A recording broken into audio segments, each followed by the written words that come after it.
So here's how to get lucky spins in Roblox. I'm gonna share three different methods in here. So the first one is obviously to join giveaways by YouTubers or content creators that host giveaways, which gives you the game pass and emotes.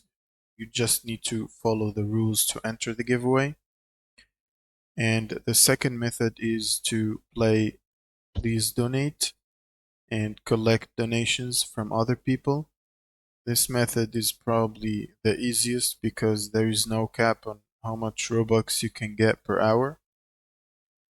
And the third method is to join communities like the Blue Lock Rivals and the Please Donate community on Discord. And then basically you will just look for anyone or maybe make friends there that can gift you the game pass or the emotes directly. You will always find generous people in there and potentially make friends. You just need to be polite and persistent in these communities and help others if you can. And that's it. Thank you guys for watching and don't forget to subscribe.